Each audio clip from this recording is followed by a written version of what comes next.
입니다.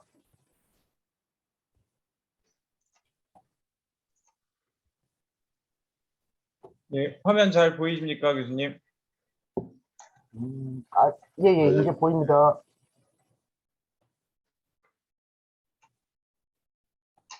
소리 잘 들리십니까? 제가 지금 약간 끊기는 것 같아서요, 교수님.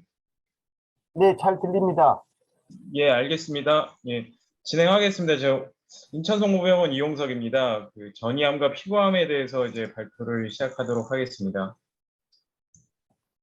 먼저 전이암에 대해서 말씀드리겠습니다. 메타스타틱 캔서인데 다음과 같은 순서로 진행을 하겠습니다. 그래서 인트로덕션은 먼저 메타스타시스라는 용어부터 좀 데피니션 알고 가야겠는데요. 메타스타시스는 캔서 셀이 그 프라이머리 투머에서 세컨더리 투머 쪽으로 옮겨가는 그 현상을 메타스타시스라고 표현을 하고요. 캔서 릴레이티드 데스에서 한 90% 정도가 연관이 돼 있다고 합니다. 스켈레탈 메타스타시스가 그 중에서 본이 그 세 번째로 흔한 프리퀀트 사이트라고 얘기를 하고 모든 걸 다 합쳤을 때 런과 리버 다음 순서 정도로 생각이 돼서 매우 많은 횟수를 가지고 있습니다.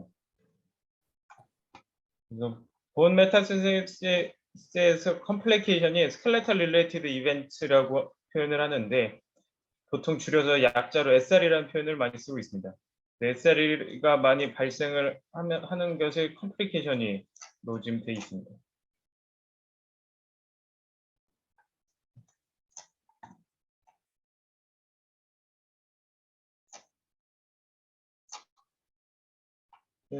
패솔로지 프랙처가 한 10%, 30% 정도가 발생을 하게 되고요.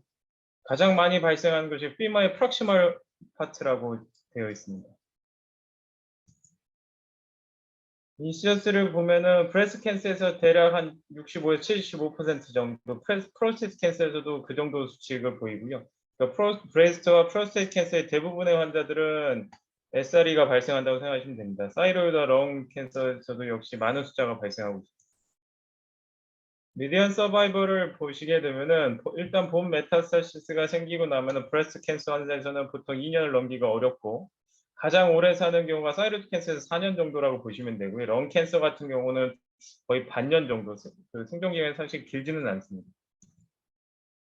캔서 피지올로지로 살펴보게 되면은 메타스타틱 프로세스라고 해가지고 시드 앤 소일 시어리라고 하는데 이게 1889년에 스테판 파젯이 처음으로 제안을 했습니다. 튜머셀을 특별하게 당기는 어떠한 조직 같은 경우에는 튜머셀들이 가기 좋게 이거를 튜머셀을 시드라고 생각을 하시면 되고요.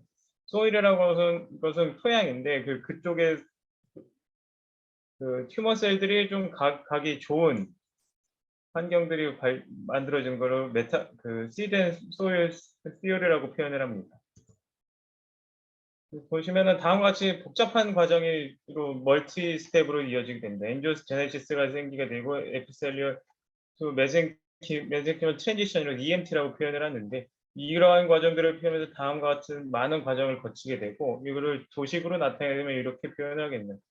프라이머리 튜머에서 인베이전이 되고 혈관 쪽으로 인트라베세이션이 일어나게 되고 많은 사이토카인과 케모카인들을 통해서 혈관에 어디전이 생기고 익스트라베세이션에 대한 콜로나이제이션 그리고 그 중에 대부분의 셀이 죽는데 한 0.02% 정도에서 프롤리퍼레이션이 생기게 되면서 이게 본과 연착돼서 그 메타스타시스가 일어나게 됩니다. 이거를 니체라고 표현하는 그 프리메타스틱 니체라는 표현을 쓰는데요. 이게 이제 본이 더 잘 가서 튜머셀의 본에 더 잘 가서 붙는 그러한 현상들을 얘기하고요. 틈새라는 표현입니다. 그래서 혈관에서 틈새로 튜머셀이 나와서 본에 붙어서 호밍이 일어나고 익스트라베이션이 시행이 되면서 튜머셀이 메타스타시스가 일어나게 됩니다. 본 메타스타시스 타입은 크게 세 가지로 나뉘는데 오스올리틱한 리전, 오스오블라스틱한 리전, 그리고 믹스 타입으로 나누게 됩니다.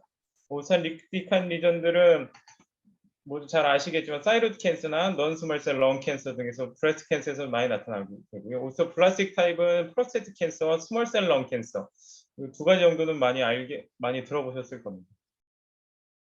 오스리틱한 리전은 이런 식으로 오스리틱하게 보이게 되고, 오스플라틱한 리전들은 스클로틱 리전처럼 이렇게 하얗게 리전들이 보이게 됩니다. 그래서 스클로틱 리전들은 우분본이 이렇게 병리적으로 보면 포메이션이 세로 우분본들이 쭉 돼 있는 것을 알 수 있습니다.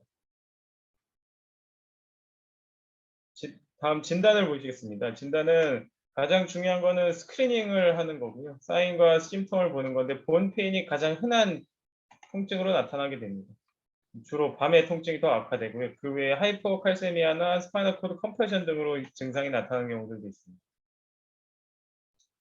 블러드 테스트가 본 메타스테시스 진단에 좀 도움이 되는 경우들이 있는데, 알칼리 포스페테이트나 락테이트, 그리고 칼슘, CBC 등을, 그리고 튜머 마커들을 시행해서 좀 도움을 받을 수 있습니다.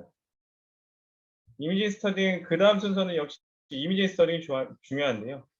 가장 흔한 게 이제 라디오그래프, 엑스레이를 통해서 진단을 하게 도움이 되고, 그다음 CT는 체스트와 앱도멘 CT를 주로 하게 되고 넥 CT를 간혹 시행하는 팀원들도 있습니다. MRI와 펫 CT 그리고 본 스캔 등을 시행해서 전체적인 확인을 하게 됩니다. 본 리전이 엑스레이에서 전부 다 보이려면은 그 본의 한 50% 정도는 디스트럭션이 있어야지 좀 확인이 돼서, 사실 이니셜에서는 엑스레이만으로는 불충분한 경우들이 있습니다. 그래서 진단을 하는 데는 오리진과 그 네이처를 확인하는 게 가장 중요하겠고요. 만약에 이게 메타스타시스가 좀 의심이 되더라도 튜머가 메타스타시스라고 100% 확인하기 전까지는 프라이머리 본 튜머 살코마라고 생각하고 접근하는 것이 좋습니다. 다음 순서는 이제 전체적인 검사들을 다 해서 이미징 스터디까지 다 했으면, 그 다음에 이제 메타스타시스가 의심이 된다, 근데 살코마를 뭐 완벽하게 감별하기 어렵다 그러면 그 다음에 확진할 수 있는 순서는 바이옵시입니다. 바이옵시는 클로즈 바이옵시, 오픈 바이옵시로 하게 되고, 본에서는 CT 가이디드 건 바이옵시를 시행하게 됩니다. 그리고 인시전 바이옵시나 익시전al 바이옵시를 시행하게 되고, 바이옵시를 통해서 비나인과 인펙션, 메타스타시스가 인펙션과 좀 비슷한 경우들이 있어가지고 인펙션도 감별해야 되고, 프라이머리 캔서를 감별을 해야 되고, 이 바이옵시로 통해서 프라이머리 튜머와 메타스타시스 사이에서 변화가 어떠한 것이 있는지를 같은 암이라고 해도 이뮤노 페노타입이 달라져 가지고 치료가 달라지는 경우들이 있어 가지고 요거는 같이 확인을 좀 해야 됩니다. 치료는 멀티디스플라인 팀 어프로치라고 해서 다학제 팀으로 접근을 하는 것이 사실은 중요하겠고, 이건 치료뿐이 아니라 진단 과정에서도 사실 접근을 같이 하게 하는 것이 중요합니다. 그래서 다학제로 접근을 하게 돼서 진단을 메타스타틱 본 디지즈로 먼저 일단은 진단하는 것이 중요하겠고요. 그래서 환자가 기대 여명이 얼마나 되느냐를 따져보는 것도 필요합니다. 만약에 기대 여명이 6개월 이상 남았다 그러면 이제 데피니트한 수술이나 좀 적극적인 치료를 진행을 하겠고요. 만약에 기대 여명이 사실 6주가 안 남았다 그러면은 당연히 뭐 팔리에이티브 케어 쪽으로 가야 됩니다. 그다음에 이제 이게 메타스타틱 본 디지즈에서는 프랙처 리스크 얼마 되냐를 판단하는 것도 중요하겠는데요. 임펜딩 프랙처가 있다, 프랙처 리스크 없다, 이 경우에 따라서 치료 과정이 수술로 가느냐 아니면 뭐 방사선 치료를 하게 되는 이런 그 큰 알고리즘을 가지게 됩니다. 그리고 디지즈가 솔리터리하고 올리고 메타스타시스냐 아니면 여러 군데 디퓨즈하게 있냐에 따라서 당연히 치료 방식이 달라지게 됩니다. 그래서 그 메타스타시스의 치료는 완벽한 치료는 사실은 기대하는 것이 아니라 통증을 조절하고 퀄리티 오브 라이프를 증가시키고 얼리 모빌라이제이션이 사실은 궁극적인 목표가 됩니다. 수술을 하지 않고 치료하는 방법들은 어블레이션과 라디오 세라피, 그리고 케모세라피, 호르몬 세라피, 타겟티드 세라피, 이뮤노세라피 등이 있는데요. 그래서 이게 FDA 어프로브를 받은 메디컬 트리트먼트의 종류를 쭉 적어 놓은 겁니다. 사실은 정형외과적인 영역에서는 그 대노조합 얘기를 많이 들어보셨을 텐데 요거 하나 예를 들어 설명을 드리면 랑클 이니비터가 되겠고 안티랑클 안티바디인데 이 랑클이 작용하는 것이 오스테오블라스트가 오스테오클라스트 액티베이션을 시키는데 작용을 하게 되는데 그래서 대노조합은 여기 과정을 블럭시키게 됩니다. 그래서 SRE에서 이제 증명이 된 거는 브레스트 캔서와 프로스테이트 캔서 이 두 가지 경우에서는 대노조합을 쓰는 것이 SRE 프리벤션을 한다. 이런 지금 현재 보험이 적용되고 있습니다. 그래서 수술을 진행하게 되는 경우들이 있는데요. 어퍼림에서 보면은 싱글 메타스테시스라고 하면은 보시면 알겠지만 좀 적극적인 치료 과정을 좀 권장하게 됩니다. 그래서 이게 싱글 메타스테시스에서 수술을 했을 때 치료를 잘했을 때 사실 생존율이 올라간 경우들이 이제 보고가 되고 있는데 그 대표적인 게 메란셀 카시노마에서는 만약에 싱글 본 메타스테시스가 있다 그러면은 큐레티브 서저리를 권장을 하고 있습니다. 만약에 멀티플 메타스테시스가 있다 그러면 그러한 경우에서는 오스토신세시스를 하고 시멘테이션을 하는 것을 더 권장을 하고 있었고 프록시멀 휴메러스 경우에는 아스로플라스티를 하는 경우들도 종종 있게 됩니다. 이거는 이제 로어림인 경우에 이제 이러한 치료들을 거치게 되고요. 프록시멀 피머나 피머 샤프트 등 아니면 디지털 피머나 프록시멀 팀은 사실은 힙 조인트와 니 조인트이기 때문에 치료들을 조금 더 힙 조인트 같은 경우는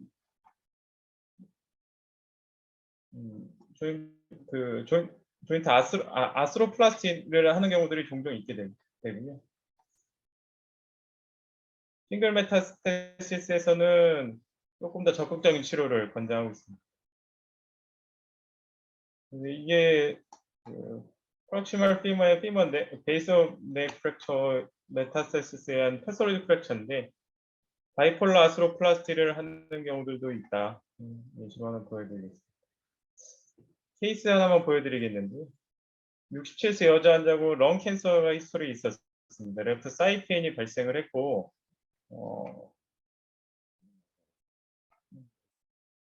이상 소견이 있는 곳은 이제 피머의 다이아피시스에 보면 콜텍스를 튜닝 시키면서 내부에서 뭔가 익스텐사일하게 커지는 양상을 보이는 오스리틱한 리전이 보이고 있었습니다. 환자 나이를 고려하면 전이암의 가능성도 나이만 고려해서도 전이암의 가능성을 충분히 생각을 해봐야 되고요. 보면은 역시 콜텍스를 바깥쪽으로 밀면서 나오고 있는 콜텍스를 얇게 만드는 경우가 있습니다. 이 경우가 이제 골절이 발생할 가능성이 높은지를 항상 따져봐야 되는데 보시면은 사실은 이거 정확하게 맞지는 않지만 미래 스코어링이라고 해서 미래 스코어를 아직까지는 사용하고 있으니까 로어림이고 K는 뭐 모더레이트 정도라고 생각을 하겠고요. 리전은 믹스드 아니면 미틱 정도인데 요것만 가도 8점이라서 이제 프랙처 가능성이 높다고 해서 프로필락틱한 IML 인서션을 시행했던 케이스였습니다. 추가로 여기는 방사선 치료 시행했습니다. 다음은 피부암에 대해서 말씀드리겠는데요. 스킨 캔서는 사실 가장 크게 따지면은 두 가지의 경우로 나눌 수 있습니다. 사실 대부분의 전공 선생님들이 피부암에 대해서는 들어본 적이 없으실 텐데요. 말리건트 멜라노마와 넌 멜라노마 스킨 캔서 이렇게 MM과 NMSC라는 약자들을 사용하긴 하는데 넌 멜라노마 스킨 캔서에서는 가장 대표적인 건 베이살셀 칼시노마와 스쿼마셀 칼시노마가 있습니다. 이 경우들이 다 베이살셀 칼시노마, 여기 코 옆에 검게 보이는 경우가 베이살셀 칼시노마고 여기 귀 뒤에도 보이고 있습니다. 인시던스가 그 백인에서 사실은 이건 가장 흔한 암으로 되어 있습니다. 사실은 이게 동양하고는 맞지 않는데, 그래서 국내에서는 사실은 그 전까지는 발생률이 굉장히 적었는데요. 최근에는 좀 증가하는 양상을 보이고 있습니다. 그래서 멜라노마가 1년에 한 500명 가까이는 나오고, 넌 멜라노마 스킨 캔서 같은 경우는 4,800명 정도 1년에 지금 발생하고 있다고 되어 있고요. 이유는 자외선 노출이 아무래도 증가돼서 이제 발생한다고 되어 있습니다. 멜라노마는 사실은 아직까지는 멜라노마의 항암 치료가 정확하게 이제 효과적인 게 아직은 없어서 좀 얼리 다이그노시스라고 대피엔탄 수술을 좀 빨리 들어가는 게 사실은 중요한 걸로 되어 있습니다. 멜라노마는 유전적 요인과 환경적 요인이 있을 수 있는데요. 환경적 요인은 자외선. 근데 약간 좀 특이한 거는 동양에서, 우리나라에서는 일광 노출 부위인 얼굴이나 이런 곳이 아닌 발바닥에서 주로 생기는 게 좀 특이하긴 합니다. 베이살셀 카시노마 역시 자외선이 주요 요인인데, 베이살셀 카시노마 사실 예후는 좋습니다. 그렇지만 아직까지는 포멀한 트리트먼트 알고리즘이 있지는 않고, 수술을 잘해서 하면은 예후는 좋은 것으로 되어 있습니다. 스쿼머셀 카시노마에서는 액티닉 케라토시스라고 해서 전구 프리캔서러스 리전이 있는데요. 이게 대부분에서 한 60-65% 정도로 보이고 있고, 여기서도 보시면 자외선에 의한 피부 손상이 사실 주된 원인으로 돼 있어서 피부암의 스킨 캔서의 대부분의 경우들은 자외선에 의한 요인인 경우가 많다. 이거를 알고 계시면 될 것 같습니다. 프리벤션은 자외선 차단제를 사용하는 것을 권장을 하고 있고요. 사실은 국내에서 특히 동양인에서 국내 같은 경우에서는 스킨 캔서의 유병률 자체는 사실 높지는 않은 현상입니다. 그래서 요거는 마지막 페이지고요. 테이크홈 메시지는 메타스타틱 본 디지즈는 생각보다 모탈리티와 모빌리티가 굉장히 높습니다. 그래서 SRE가 발생한 환자들은 생존 기간이 사실 길지 않은 게 현실이고요. 그래서 중요한 거는 퀄리티 오브 라이프를 이거를 회복시켜주는 게 가장 중요하겠고, 팀 베이스드 어프로치가 중요하겠다. 팀 베이스드 어프로치가 리퍼가 좀 늦게 되면은 사실 이게 모빌리티를 증가시키는 요인이 되게 됩니다.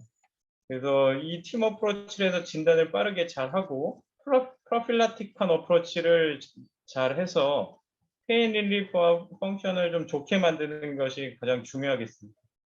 스킨 캔서는 멜라노마, 넌 멜라노마 이 두 가지 양상이 있다는 것을 알고 계시면 될 것 같습니다. 이상입니다.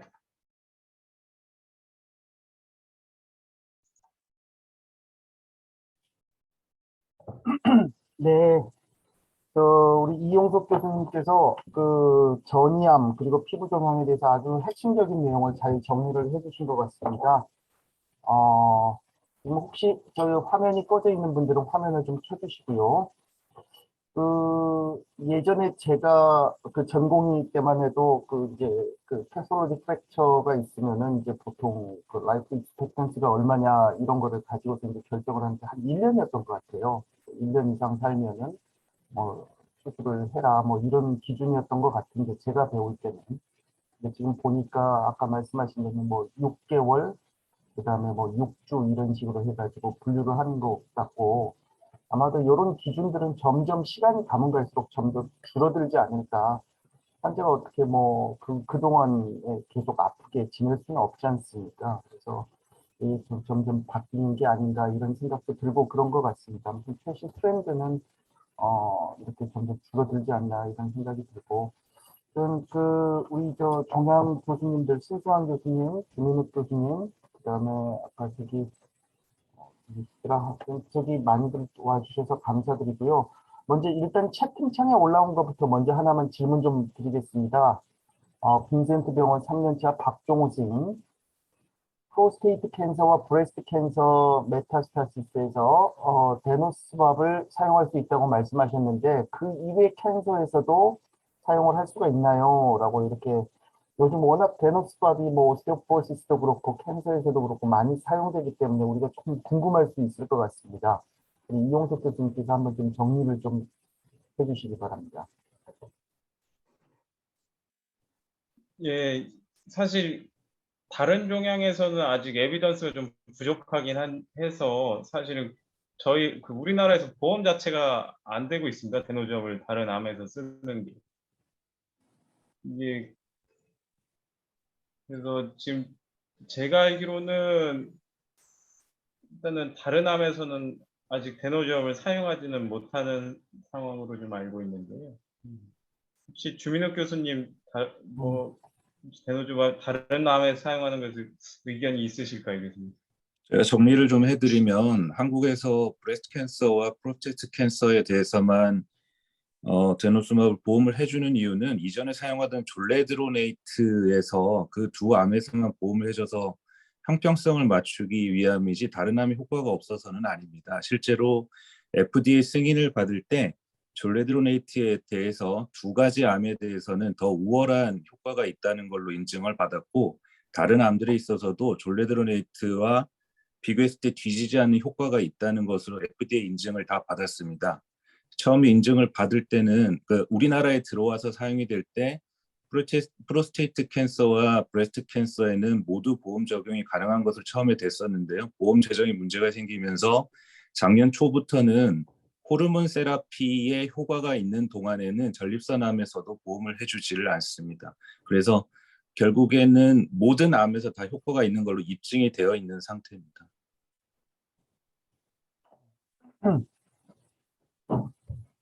혹시 뭐 다른 내용에 대해서 조금 더 코멘트 해주실 게 있으시면은 우리 주민욱 쌤이나 신진환 교수님 좀 부탁 좀 드리겠습니다. 그리고 각 병원의 전공의 선생님들 질문 있으시면은 채팅창에 지금 좀 남겨주시고요. 이용석 교수님 브레스트 캔서와 프로스테이트 캔서 정도의 그 서바이벌에 대해서 말씀을 해주셨는데요. 브레스트 캔서를 한 2년 정도로 말씀을 해주셨는데 사실 브레스트 캔서는 호르몬 리셉터의 종류라든지 항암 치료의 효과 등에 의해서 본 메타스타시스가 있을 때 아주 예후가 다르기도 하고 또 외래에서 보면 사실 본 메타스타시스가 있어서 2년 생존하는 사람 별로 없거든요. 꽤 장기 생존을 하는데 앞서 말씀해 주신 거에 레퍼런스라든지 어떤 상황에 대해서 서바이벌이 그런지 설명을 좀 보충해 주셔야 될 것 같습니다.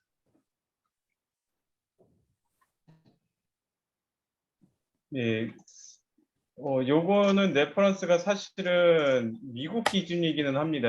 제가 찾았던 게 사실은 미국의 소사이어티 기준인데요. 우리나라에서 상황이 약간 다를 수도 있을 것 같기는 한데 프로스테이트 캔서는 사실은 53개월까지로 되어 있기는 합니다. 5년 정도라고 되어 있긴 한데 브레스트 캔서 같은 경우는 프로스테이트 캔서보다는 생존율이 좀 적은 것으로 지금 되어 있어서 25개월 정도까지로 일단은 나와 있기는 했었습니다. 네, 그래서 사실 우리나라에서 좀 상황이 다를 수도 있을 것 같고요. 본 메타스타시스에 의해서 사람이 사망하지는 않으니까요. 본에만 온리 있는 경우에는 예후가 그렇게 나쁘지 않을 것 같고요. 이제 장기라든지 다른 데가 인발됐을 때와 좀 구분을 해서 생각하는 게 좋을 것 같고 여튼 두 가지 암은 좀 치료를 받으면 예후가 상당히 좋은 것으로 알려져 있습니다. 스킨 캔서도 강의를 해주셨는데 말씀해 주신 대로 동양인에서는 서양인에서는 헤드앤넥이나 이런 햇빛에 노출이 잘 되는 부분에 피부암이 잘 생기는데 동양인에서는 멜라노마도 에이크로 렌티지노스 멜라노마라고 해서 손발 끝 쪽에 잘 생기고요. 그런 특징들이 있고 전공의 선생님들은 스킨 캔서를 놓치면 안 되는 게 학회에서도 이제 정형외과에서 스킨 튜머를 볼 수 있도록 하기 위해서 전문 시험 등의 출제를 하기 위해서 일부 노력을 많이 하고 있고 작년에도 아마 출제가 됐을 겁니다. 그래서 신경을 써서 교과서를 봐야 되는 부분이고 특징적인 그런 튜머들을 보면 될 것 같습니다. 네, 좋은 코멘트 감사합니다. 우리 여의도 성모병원 선생님들이 굉장히 열심히 듣고 있는데 우리 여의도 성모병원 선생님들 한번 질문 좀 채팅창에 좀 남겨주시고요. 우리 저 신승환 선생님 지금 뭐, 예, 잠깐 준비하고 계시는 것 같은데, 예, 뭐 특별히 일단 그 정보근 선생님도 알고 있어야 될 게 뭐 응급실 왔거나 뭐 하여튼 본 메타나 메타에 대한 패톨로지 프랙처 이런 게 왔을 때 아까 얘기했지만 여명이 얼마인지가 치료 방법을 결정하는데 굉장히 중요하니까 항상 그런 환자를 어떤 보고할 때는 여명이 얼마인지를 이제 그 관련과 프라이머리 튜머 보는 과에다가 문의를 하든지 해서 이제 알아봐야 됩니다. 뭐 최근 6주 뭐 이상이 되면 수술을 한다고는 하는데 일단 하여튼 환자가 회복을 그 수술을 한 다음에 그 수술에서 회복을 하고 수술에 의한 효과를 좀 누릴 수가 있어야 의미가 있겠죠. 예를 들어서 뭐 수술을 했는데 그 수술 회복하는데 뭐 한 2달 걸린다. 그렇게 되면은 수술을 하는 게 뭐 예를 들어서 뭐 6주 여명 남은 사람한테 뭐 그나마 그냥 어쨌든 부러진 채로 뭐 휠체어 타든 이렇게 해가지고 가족도 만나고 할 수 있는데 그냥 수술했다가 입원해 있다가 뭐 밖에서 좀 보낼 시간을 병원에 있다가 끝날 수가 있겠죠. 그러니까 이게 여명을 얼마인지를 파악하는 게 이제 굉장히 중요한 게 되겠습니다. 그리고 또 하나 이제 스킨 캔서 관련해서는 얘기해주고 싶은 거는 이제 크로닉 운드가 있을 때 거기가 스쿼머스 셀 칼시노마가 있을 수 있다는 거를 항상 생각을 해야 돼요. 그래서 이제 제가 경험을 얘기하면 전공의 때 뭐 양쪽 발에 크로닉 운드 얼서가 있던 환자가 있었는데 이제 마이크로 하시는 교수님께서 이제 그 양쪽에다가 플랩을 하시려고 입원을 시켰는데 이제 제가 뭐 그 들은 바가 있어가지고 이거를 빡빡 우겨서 양쪽 그 운드를 바이옵시를 했습니다. 근데 이제 그랬더니 양쪽이 정말 스쿼머스 셀 카시노마가 나온 거예요. 근데 이제 그걸 만약에 이제 캔서가 아니라고 하고 수술했다고 하면 뭐 이제 뭐 스킨을 그거 얼서를 막 긁어내거나 잘라내든지 하고 그 쓰던 기구로 플랩을 떼고 막 이렇게 했을 텐데 그럼 플랩 뗀 자리에 튜머가 이제 시딩이 될 수도 있는 아주 위험한 상황이었죠. 그래서 이제 크로닉 운드 우리 뭐 멜라노마 이런 것도 보긴 하지만 이제 크로닉 운드가 정형외과 입장에서는 크로닉 운드가 있을 때 아주 오래된 운드 특히나 뭐 옛날에 뻔 히스토리가 있다든지 이럴 때 크로닉 운드가 있으면 거기에 스킨 캔서가 있을 수 있다. 스쿼머스 셀 칼시노마가 있을 수 있다. 요거를 명심해야겠습니다. 네, 감사합니다. 그 부천성모병원 권건우 선생님이 질문하신 게, 그 메타스타틱 캔서가 의심되는 환자들을 진료할 때, 이제 제일 먼저 우리가 엑스레이를 찍어서 확인을 하죠. 근데 엑스레이 말고 혹시 다른, 우리가 그 진단을 내리는데 도움이 될 만한 검사들이 있습니까? 라고 아까 이제 잠깐 나왔던 것 같은데, 그런 질문이 좀 들어왔습니다. 그리고, 그, 혹시 아까도 잠깐 얘기하신 것 같은데, 임펜딩 프랙처가 있을 때, 과연 우리가 이걸 프로필락틱하게 뭐, 픽세이션을 할 것이냐 말 것이냐 고민되는 경우들이 많은데, 그것도 다시 한 번만 기준을 조금 좀 정리를 좀 해주셨으면 좋겠습니다. 예, 그 권건우 선생님 저 질문은 아까 제가 언급을 하긴 했는데요. 엑스레이 외에 그 랩 같은 거에서도 충분히 확인 가능하고 예를 들면은 뭐 멀티플 마이엘로마 같은 경우 같은 경우는 랩에서 충분히 이 환자가 멀티플 마이엘로마에 의한 병소다 뭐 이런 것도 충분히 가능하고요. 뭐 원발 병소에 따라서도 아니면은 하이퍼칼세미아 칼슘 수치가 올라가거나 뭐 그러한 경우들도 충분히 참고 사항이 되겠고요. 블러드 테스트에서 좀 알 수 있는 내용들이 조금 있을 수는 있을 것 같습니다. 그리고 아까 박일준 교수님께서 말씀하신 게 사실 요새 패솔로직 프랙처를 좀 예측하는 게 지금 1989년에 나온 미레이스 스코어라는 걸 사실 가장 많이 사용하고는 있고요. 요거는 엑스레이를 보면서 하는데 사실은 엑스레이에서 사이트와 리전과 사이즈 요 세 가지 경우로 이제 얘기를 하고 환자의 주관적인 증상, 통증이 사실 하나 더 포함되어 있긴 합니다. 그 4가지 항목으로 하고요. 4가지 항목에서 3점씩 따져서 8점 이상이면은 수술을 좀 권장하는, 그래서 그 기준점을 보통은 8점이나 9점 이 정도로 저희가 잡고 있습니다. 근데 이제 그 내용들을 잘 살펴보면 아시겠지만 프록시말 피머의 페리스트로칸터릭 에어리아에 환자가 통증을 느끼고 오스토리틱한 리전이 있으면 이건 거의 9점이 당연히 넘어가게 돼가지고 프록시말 피머의 오스토리틱한 메타가 의심이 된다 이러면은 거의 수술 케이스라고 생각을 하시면 되게 됩니다. 예, 감사합니다. 저 마지막 질문 하나만 더 드리겠습니다. 여의도 성모병원 산의사 김현준 쌤이시고요. 우리가 보통 이제 그 패솔로직 프랙처가 있을 때 수술을 결정할 때 기대 여명을 이제 결정을 한, 대개는 이제 종양내과에서 평가를 해주죠. 그래서 물어봐서 어느 정도 살 것이냐 하는 것들을 보는데, 예를 들어서 튜머 자체가 너무 크다든지 뭐 이런 여러 가지 문제들로 수술을 하면서 또 환자가 나빠질 수 있는 리스크도 분명히 있을 거다라고 생각을 합니다. 그래서 우리가 이제 결정을 할 때 이런 수술에 의한 리스크까지도 감안을 해서 어떤 환자의 여명을 결정해야 될 것 같다. 그런데 거기에 대한 거는 별 언급이 없으니 여기에 대해서 혹시 튜머 하시는 선생님들의 의견은 어떠신가요? 굉장히 깊은 내용인 것 같은데 여기에 대해서 이용석 교수님 한번 의견을 한번 좀 부탁드리겠습니다. 굉장히 좋은 질문인 것 같은데 이거는 사실은 다 이거를 고려할 수 있는 상황, 모든 걸 고려할 수 있으면 좋겠는데 이렇게까지 고려하기가 사실 쉽지는 않긴 한데요. 이거는 다른 종양 교수님들 의견도 제가 한번 여쭤보고 싶습니다. 이거는 사실 정형외과만이 판단할 수는 없는 내용을 지금 질문하셔서 보정까지 생각은 하긴 해야겠죠. 혹시 뭐 주민욱 쌤이나 신수환 쌤 뭐 의견 있으시면 짧게 좀 부탁 좀 드리겠습니다.